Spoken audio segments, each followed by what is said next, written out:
દોસ્તો નમસ્કાર. આજે આપણે આવી ગયા સિમલખેડી ગામમાં કંઈક સાપ નીકળ્યો છે. જોઈએ સાપ કયો મળે છે. કઈ બાજુ અંદર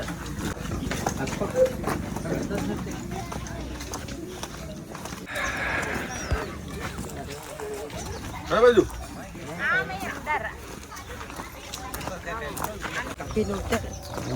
આવો આવો તમે રહેવા દો કે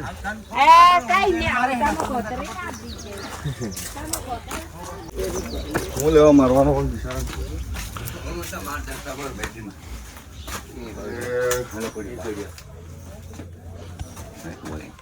દોસ્તો આ મકાન છે ને મકાનમાં સાપ છે અને સાપ આ જગ્યા પર છે અને કાકાને જોઈ લો લાકડી લઈને ઊભા છે. તમે નહીં આવતો તો મારી નાખતા. દોસ્તો જીવવાનો હક એનો પણ છે, મારવાના જોઈએ સાપને.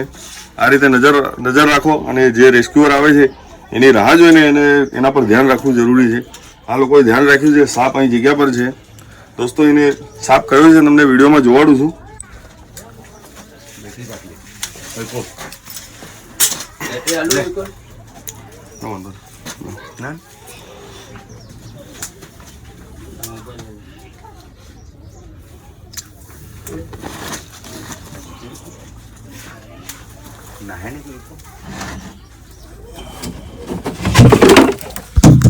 ले ले बेटा दादा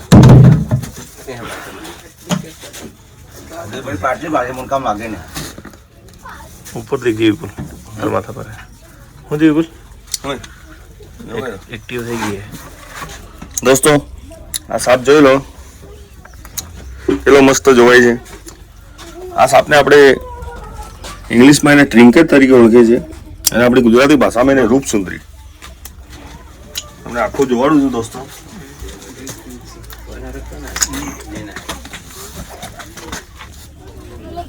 એ ઢાંકણા બધા કેવા છે દોસ્તો જોઈ લો કેટલો મસ્ત સુંદર એનું રૂપ જોઈ લો કેટલો મસ્ત છે. દોસ્તો આ સાપમાં ઝેર હોતું નથી. આ સાપ બિનઝેરી છે પણ સાપને બધા સાપને ઝેરીલા સમજીને મારી નાખે છે. દોસ્તો આ સાપ તમે જોઈ રહ્યા છો. આ સાપમાં ઝેર હોતું નથી. આ બિનઝેરી સાપ છે. એને આપણે ઇંગ્લિશમાં ટ્રિન્કેટ અને ગુજરાતી ભાષામાં એને રૂપસુંદરી તરીકે આપણે ઓળખીએ છીએ. દોસ્તો સાપ ઝેરી હોય કે બિનઝેરી હોય સાપ પર નજર રાખવી જરૂરી છે અને આપણે જેટલો જીવવાનો હક છે એટલો આને પણ છે. દોસ્તો સાપને મારવાના જોઈએ. દોસ્તો આને સેફ રેસ્ક્યુ કરી અને એને રિલીઝ કરીશું એની અનુકૂળ જગ્યામાં.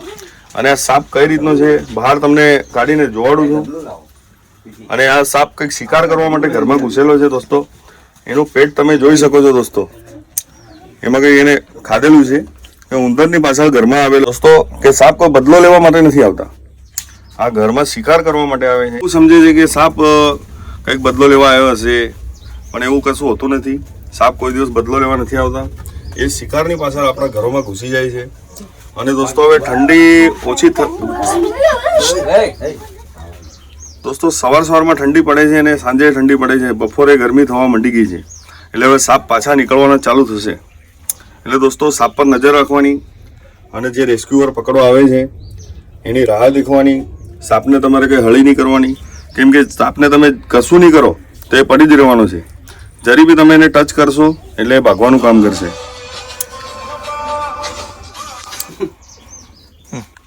દોસ્તો આ સાપને હવે બહાર કાઢું છું અને તમને જોવાડું છું આ સાપની પેટર્ન કઈ રીતની છે. એનું રૂપ જોઈ લો દોસ્તો કેટલો મસ્ત છે. બહાર खादेलू છે એ ના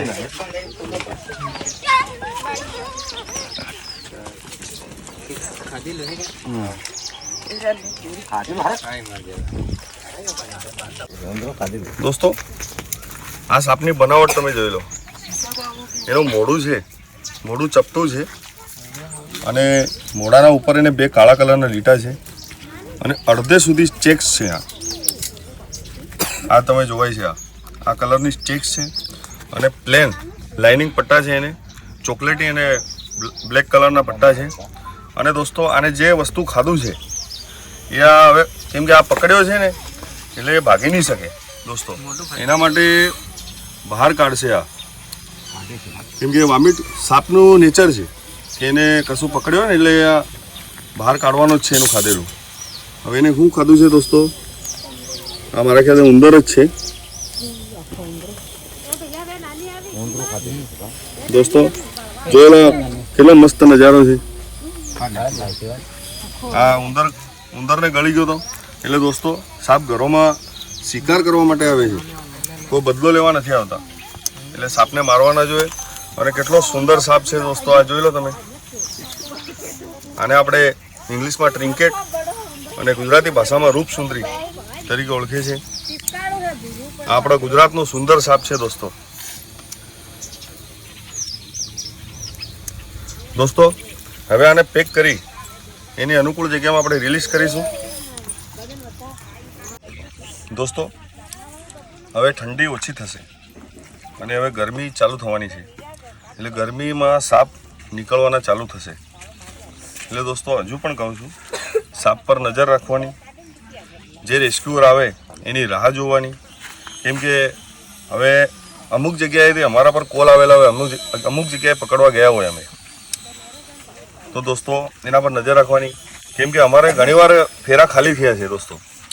એ સાપ પકડવા માટે અમે જઈએ છીએ તો ઘણી મહેનત કરીએ છીએ, પણ સાપ નીકળતો નથી.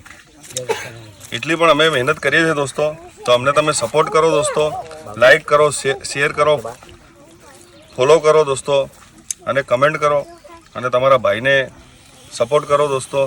એક જીવદયાનું કામ કરીએ છીએ દોસ્તો. આ સાપને આપણે પેક કરીએ છીએ.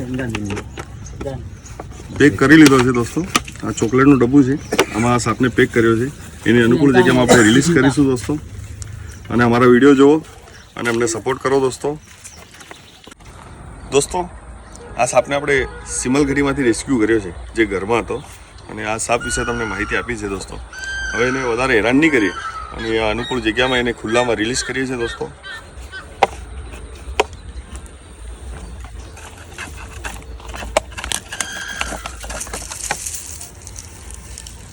દોસ્તો આ જઈ રહ્યો છે એની અનુકૂળ જગ્યામાં. દોસ્તો આ જોઈ લો.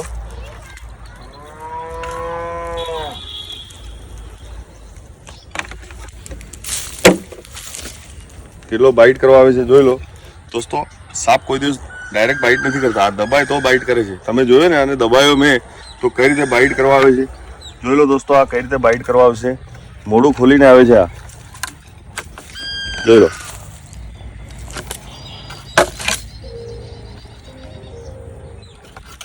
એનું રૂપ જોઈ લો, એકદમ એ સાકાર બનીને બાઇટ કરવા આવે છે દોસ્તો. હવે એને વધારે હેરાન નહીં કરીએ અને જવા દઈએ છીએ દોસ્તો એને અનુકૂળ.